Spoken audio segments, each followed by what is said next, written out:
সালাম আলাইকুম। কোনো এক্সট্রা কথা নাই, সরাসরি টপিকে চলে যাচ্ছি। আমি মোট জব অ্যাপ্লাই করছি 28টা কোম্পানিতে, তার মধ্যে কল পাইছি 6টায় আর ইন্টারভিউ দিছি 5টাতে। তার মধ্যে আমার জব কনফার্ম হয়েছে 2টায়। এরপর আমি এই 2টার মধ্যে একটু কম্পেয়ার করলাম কোনটাতে স্যালারি ভালো, বোনাস ভালো এবং অন্যান্য ফ্যাসিলিটিস যেমন ছুটি, তারপর পেনশনের যে সুবিধা, ইন্স্যুরেন্স, এইগুলোর উপর বেস করে আমি একটা চুজ করছি এবং একটা রিজেক্ট করছি। স্যালারি এবং ফ্যাসিলিটি নিয়ে আমার একটা ভিডিও আছে, দেখতে পারেন। এখন কথা হচ্ছে আমি জব সার্চ কখন থেকে শুরু করছি। বেসিক্যালি মাস্টার্স 2 বছরের। তো আমি যখন প্রথমেই এখানে মাস্টার্স শুরু করি, আমি ক্যারিয়ার ফেয়ারগুলোতে অ্যাটেন্ড করি। এখানে প্রত্যেক সেমিস্টারে একটা করে ক্যারিয়ার ফেয়ার হয় ইউনিভার্সিটি। একটা সুবিধা হচ্ছে আপনি কোম্পানিগুলোর সাথে পরিচিত হতে পারবেন। একটা ইম্পর্টেন্ট বিষয় হচ্ছে ক্যারিয়ার ফেয়ারে প্রায় অনেকগুলো কোম্পানি আসে। বিশেষ করে আমি সিভিল ইঞ্জিনিয়ারিং ব্যাকগ্রাউন্ড, তো সিভিল ইঞ্জিনিয়ারের দেখা যায় যে 60 থেকে 70টা কোম্পানি একসাথে তারা আসে। চেষ্টা করছি সর্বোচ্চ যত সংখ্যক কোম্পানির সাথে কথা বলা যায় আমি বলছি, তাদের সাথে পরিচিত হয়েছি এবং খোঁজ নিয়েছি যে তাদের কাজের ধরন কি, তারা ইন্টারন্যাশনাল স্টুডেন্ট নেই কি না, স্যালারি কেমন, এসব বিষয় নিয়ে আলাপ করছি। এটার একটা গুরুত্বপূর্ণ দিক আছে যে আপনি প্রথমবার ক্যারিয়ার ফেয়ারে গেলেন, দ্বিতীয়বার গেলেন, তৃতীয়বার গেলেন, দেখা যাবে যে একই কোম্পানি বারবার আসতেছে এবং পরিচয় হয়ে যায়। আমি সেকেন্ড টাইম থার্ড টাইম যাওয়ার পরে বলতেছে, ও তোমার সাথে তো ওই ক্যারিয়ার ফেয়ার প্রথমবারে দেখছিলাম। এটা একটা চোখের দেখা দিকে একটা পরিচয় হয়ে যায়। সেকেন্ড বিষয় হচ্ছে আমি লিঙ্কডইন আইডি, গ্লাসডোর, ইনডিড এগুলাতে খোঁজ করছি এবং তাদের জবের ধরন, জবের বিভিন্ন পরিবেশ বা স্যালারি, এগুলো নিয়ে একটা আইডিয়া নিছি। এটা হচ্ছে আমি ফার্স্ট সেমিস্টার থেকেই শুরু করছি।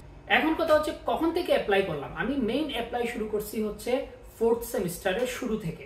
আরেকটা ইম্পর্টেন্ট বিষয় হচ্ছে কে কে বাঙালি কোন কোম্পানিতে জব করতেছেন, তাদের রেফারেন্সটা খুবই গুরুত্বপূর্ণ। পাশাপাশি আপনি যে প্রফেসরের সাথে কাজ করবেন সেই প্রফেসরের রেফারেন্সটা খুব ইম্পর্টেন্ট, কারণ আপনি যখনই জবে অ্যাপ্লাই করবেন তারা রেফারেন্স চাইবে।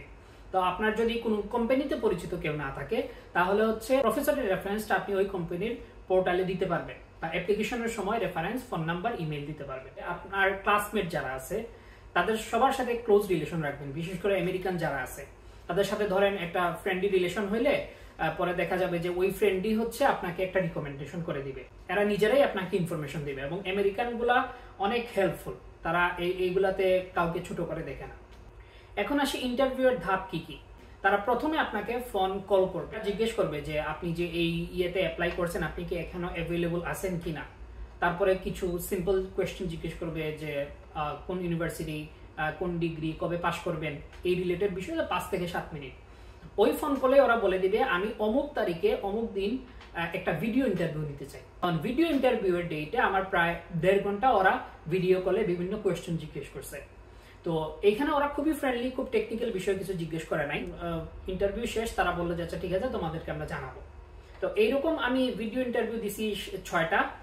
তারপরে আমাকে বলছে 4টা থেকে বলছে না তোমাকে আর আমি নিচ্ছি না, রিজেকশন। 2টা কোম্পানি থেকে আমাকে বলছে থার্ড স্টেপে তোমাকে আমি কল করছি। তো থার্ড স্টেপটা কি, আপনি ডিরেক্টলি তাদের অফিসে যাবেন, তাদের ওইখানে যে এমপ্লয়ীদের সাথে কথা বলবেন, ওইখানে আরো 4 থেকে 5 ধাপে আপনার সাথে কথা বলবে, ইন্টারভিউ হবে। 4 থেকে 5 ঘন্টার একটা ব্যাপার। কোনো একটা কোম্পানিতে ওরা নিয়ে যায় এবং সরাসরি ফিজিক্যালি কথা বলে, তার মানে আপনি ধরে নিতে পারেন আপনার জব হয়ে গেছে।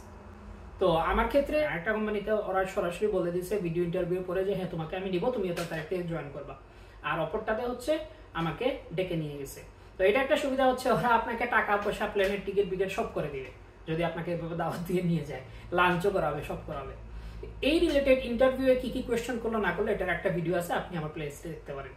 ধন্যবাদ, আসসালামু আলাইকুম।